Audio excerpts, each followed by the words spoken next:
Who keeps a hatchet, machete, and a blowtorch in their shop? I do. That way I can think outside the box. I can practice, I can practice my distressing techniques. That way I can teach you guys how to do it.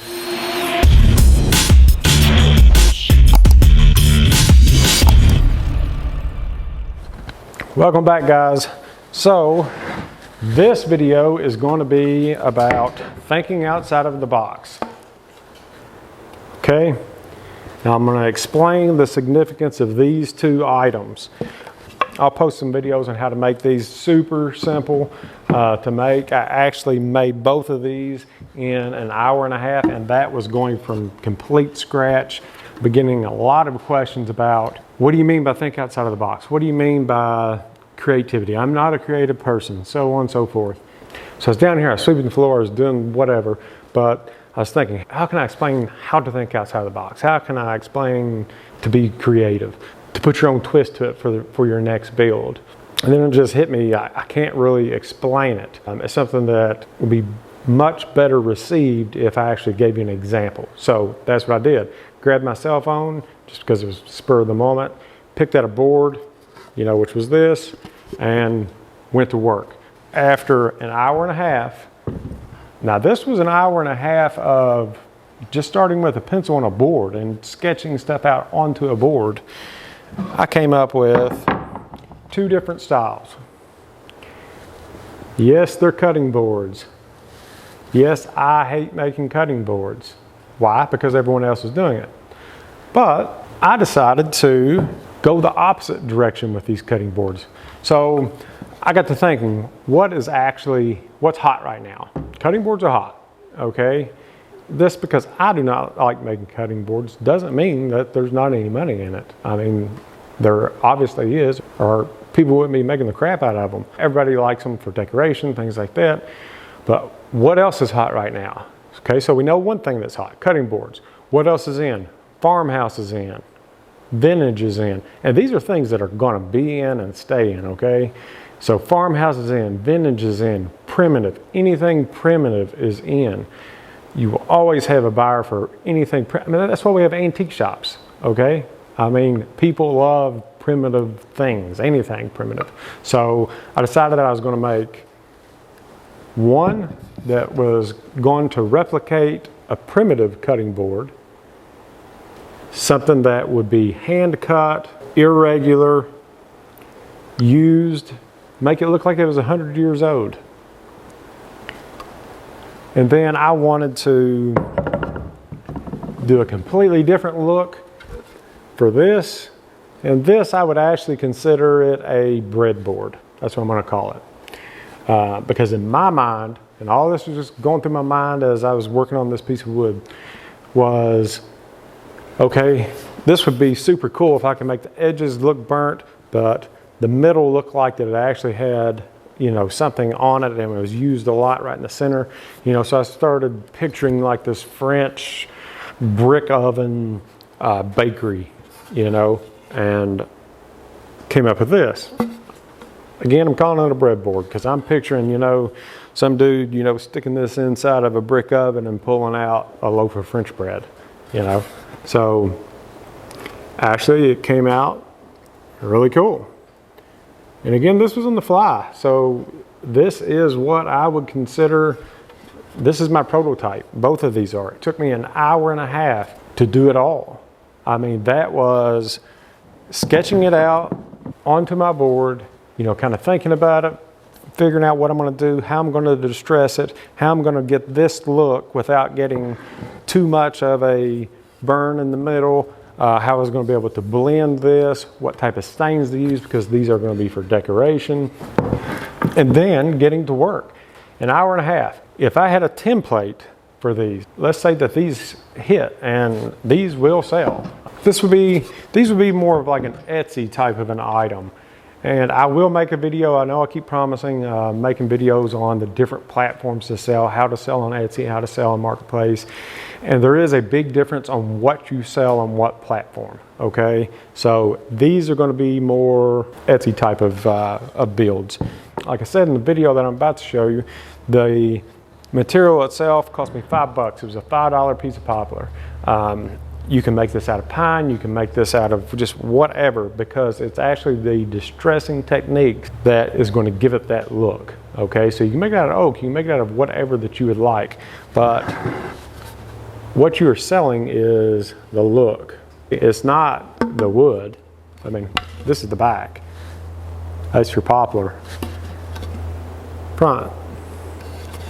So as you can see, it's not the wood, it's the technique. So if I had a template for these, I could probably make these in, I'm going to say 20 minutes a piece. I would say that would be a fair time. And you know, items like these are going to be what I would consider smalls. So you're going to make, you know, $50, 100 maybe. Let's actually look. Let's look on Etsy and see what they're going for. Pulled up Etsy here on my phone. I'm going to try to pop it in one of these corners here, and I'm going to type in breadboard.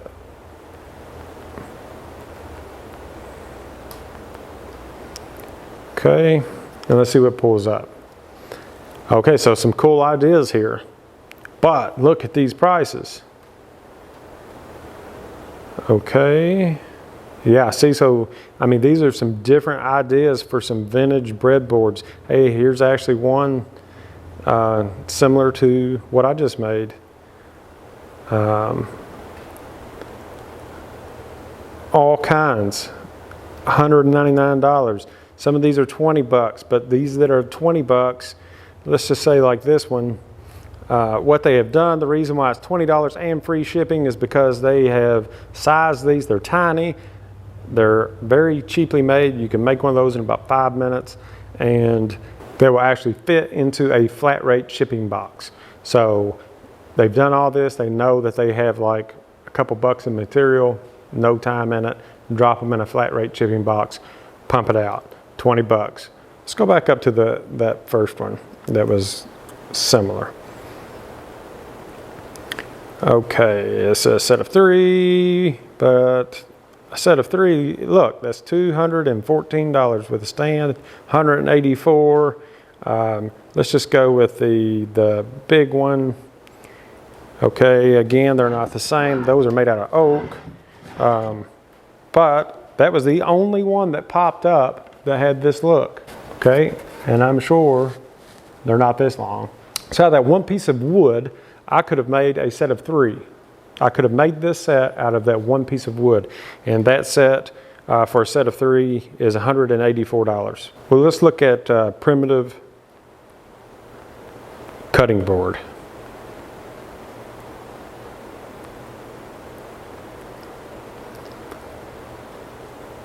Okay, so here's some primitive cutting boards.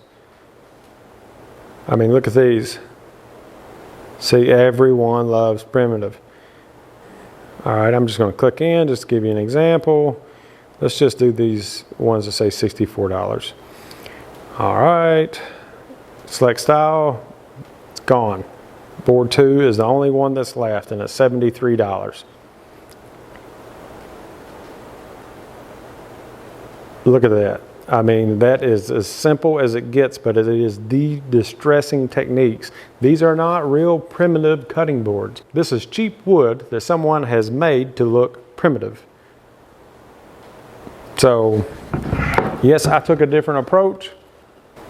Primitive cutting board. Now, I don't know if, I don't know if I could get $73 out of it, but even if I could get 50, throw it in a flat rate shipping box, you would know exactly how much in cost that you had to ship it out to the customer. So that's what I was talking about with thinking outside of the box. You come up with the idea, of something that's trending like this, or a farmhouse table if you want to do a bigger build, or whatever. Come up with your own twist, and then check out the competition for that. See if someone else has already thought of it. Now, if it's only like 1 or 2, no big deal. But if it is pages and pages and pages of people that have already established this product and have tons of reviews on, let's say, Etsy, because this is more like an Etsy product, you're not going to want to do it unless you can make yours so unique and so different that hardly anyone else out there has it.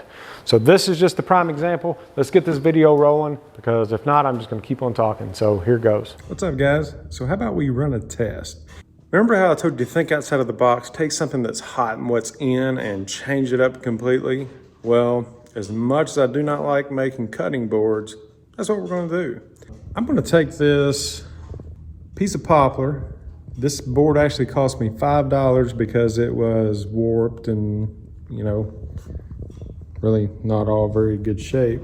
I'm gonna see what I can make out of it. You know, kind of throwing my own distressing techniques to it. What we have found is, because the market for cutting boards has gotten so big, people are always trying to go above and beyond, putting 3D images into them and things like that. So let's do the opposite. Let's actually go down. What's also in besides cutting boards is farmhouse. So again, this is going to be a test.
So I guess the moral of this story is on thinking outside of the box, being creative, doing things that other people are not doing, is keep an open mind. If you have a project that you want to do, that there are a lot of other people doing it, it's as simple as shaking it up a little bit. Make it your own.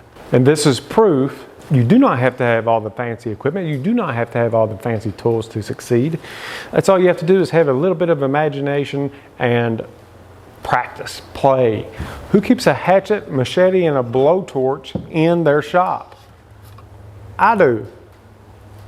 That way I can think outside the box. I can practice, you know, I can practice my distressing techniques. That way I can teach you guys how to do it. That's what I'm talking about, being creative, being different.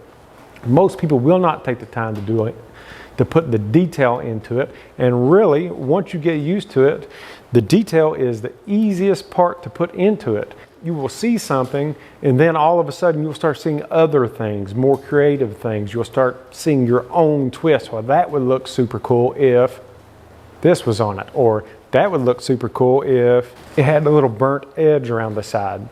That's what I'm talking about. And this will apply to everything with carpentry, everything with woodworking, everything with your side hustle, with your business. You have to think outside of the box, okay? You have to see what other people cannot see. You have to look at that old piece of lumber, see what's on the inside. You have to pick up what other people pass on and make something out of it. Be creative. I do not like making what everyone else is making. And the reason why is because I cannot make any money off of anything like that. You can't make any money off of anything like that unless it's different. Be different, but be yourself. You are completely different. Put your personality, put your artistic feel into the build. Yes, you're going to say, no, I'm not an artist. I can't draw. I can't do anything like that. No, but in here, you are completely different. Everyone is. Bring that out. put it into your work and it will show, and that is what's going to make you different. Then that's what's going to make your things sell. If you look back at some of the things that I've made, some of the things that I've showed you guys how to make, even like the trees, you know, out of the doors, totally different. Thinking outside of the box. That's what I'm talking about. I seen an old door, super cool old door. Hey, let's make some farmhouse decor out of it, because farmhouse decor is in, vintage is in, sold like crazy. So again, be creative, think outside of the box. That's a perfect example. I did this whole build just for you guys, just to show you an example of thinking outside the box. But anyway, guys, that is it.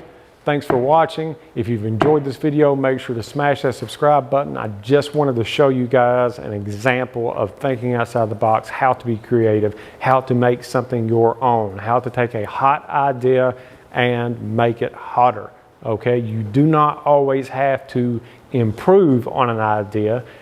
You can actually go down. In this case, everyone else is trying to outdo each other on cutting boards, making them fancier, making them more intricate, putting in all kinds of crazy shapes and inlays and all that stuff, and they're dirt cheap. Something like this will sell for just as much that you can make in 20 minutes, maybe 30 minutes, and spend dollars, if even that. I could have easily made 4 of these out of that one board. It was a $5 board for me, okay? Again, doesn't have to be that type of material, but this is what I'm talking about. You can take that $5 board, your $5 board that you have, whatever, think of what you can make out of it, use what you have to earn the money from it, to buy some more lumber. You know, you keep rolling this stuff over, but you have to be creative. This is just an example of that. So thanks for watching, guys. As always, go out, make that money. Until next time, see ya.